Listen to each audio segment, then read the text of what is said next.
Hi friends, ఈరోజు డేసీ కీపై అభ్యంతరాల విలువ పాఠశాల విద్యాశాఖ కార్యాలయానికి తరలివచ్చిన అభ్యర్థులు నిపుణుల కమిటీకి పంపిస్తామన్న అధికారులు జనరల్ ర్యాంకింగ్ జాబితా ఆలస్యమయ్యే అవకాశం అయితే ఉన్నదని ఈరోజు పేపర్లు అయితే ఇవ్వడం జరిగింది. డిఎస్సి కీ పైన పలు అభ్యంతరాలు అయితే విలువ చేయడం అయితే జరిగింది. ఇక్కడ జనరల్ ర్యాంకు జాబితా ఆలస్యమయ్యే అవకాశం అయితే ఉన్నదని ఇక్కడ ఇవ్వడం అయితే జరిగింది. డిఎస్సి తుది కీపై పలు జిల్లాల అభ్యర్థుల నుంచి అభ్యంతరాలు వెలువెత్తాయి. వందల మంది అభ్యర్థులు అయితే మరి డిఎస్సి ఆఫీస్కి వెళ్ళడం జరిగింది. తెలుగు అకాడమీ పుస్తకాలు తీసుకొని పాఠశాల విద్యాశాఖ సంచాలకుడు దగ్గరికి వెళ్ళడం అయితే జరిగింది. ఇక్కడ చూసుకున్నట్లయితే రాష్ట్ర విద్యా పరిశోధన శిక్షణ మండలి ఎస్సీఈఆర్టీ కార్యాలయానికి సోమవారం ఉదయమే తరలి వచ్చారు.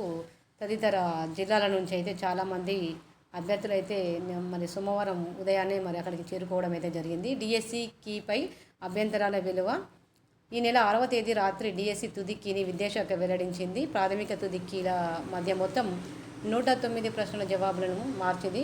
మరో 59 ప్రశ్నలకైతే అరమార్కు చొప్పున అయితే కలిపిందని చెప్పడం అయితే జరిగింది. విద్యాశాఖ తుది కీని వెల్లడించింది.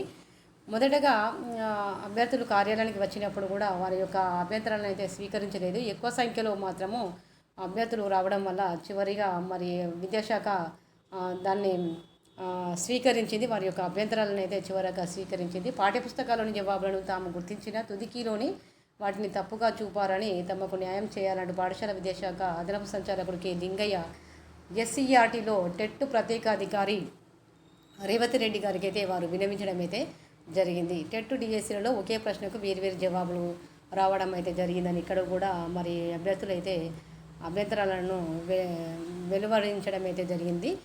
డిఎస్సి కీపై అభ్యంతరాల వెలువ మరి ఈ రోజులో కూడా కొనసాగింది.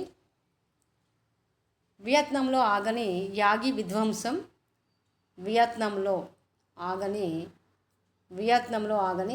యాగి విధ్వంసం 59కి చేరిన మృతుల సంఖ్య. ఎందుకంటే అక్కడ యాగి అనే తుఫాను ప్రభావంతో వియత్నాం అంతా వణికిపోయింది. వరదలు కొండ చర్యలు విరిగిపోవడం వల్ల ఘటనలో మరణించిన వారి సంఖ్య అయితే 59కి చేరుకున్నది. ఉత్తర వియత్నాం నదులు ప్రమాదకర స్థాయిలో ప్రవహించడం వల్ల వరదల కారణంగా సోమవారం ఉదయం ప్రావిన్స్లో రెడ్ నదిపై నిర్మించిన ఉక్కు వంతెన రెడ్ నది ఎక్కడ ఉన్నదనంటే వియత్నాంలో ఉన్నది. రెడ్ నది ఎక్కడ ఉన్నదంటే రెడ్ నది నిర్మించిన ఉక్కు వంతెన కూలిపోయిందట. ఇదంతా ఉక్కు వంతెన రెడ్ నదిపై నిర్మించినటువంటి ఉక్కు వంతెన కూడా కూలిపోయిందట. ఈ ఘటనలో 10 కార్లు ట్రక్కులతో పాటు 2 ద్విచక్ర వాహనాలు నదిలో కూడా పడిపోవడం అయితే జరిగింది. ఇందులో కూడా ద్విచక్ర వాహనాలు కూడా రెడ్ నదిలో పడిపోవడం అయితే జరిగింది. ఇక నదిలో కొట్టుకుపోతున్న ముగ్గురిని బయటకు తీసుకురాగా మరో 13 మంది అయితే గల్లంతుకోవడం జరిగింది. కావో బ్యాంక్ ప్రావిన్స్లో వరదలకు కొండ చర్యలు విరిగి పడ్డాయి. ఆ జల ప్రవాహంలో 20 మంది ప్రయాణికులతో కూడిన ఓ బస్సు కూడా కొట్టుకుపోవడం జరిగింది. ఇదండి వియత్నాంలో ఆగని యాగి విధ్వంసం అనగా యాగి తుఫాన్ ప్రభావం. యాగి తుఫాను ఎక్కడ సంభవించింది అంటే వియత్నాంలో ఉన్నటువంటి హనాయిలో ఇక్కడ యాగి తుఫాన్ అనేది సంభవించింది. అక్కడ వరదలు కొండ చర్యలు విరిగిపడడం వల్ల ఇలాంటి ఘటన అయితే జరిగింది. ఇది రెడ్ నది అన్నమాట. ఈ రెడ్ నది ఇది ఉక్కు నది. ఈ ఉక్కు నది కూడా కూలిపోవడం అనేది జరిగిందన్నమాట. ఓకే ఫ్రెండ్స్, ఈ వీడియో కనుక నచ్చినట్లయితే లైక్ చేయండి, షేర్ చేయండి, సబ్స్క్రైబ్ చేయండి, కామెంట్ చేయండి.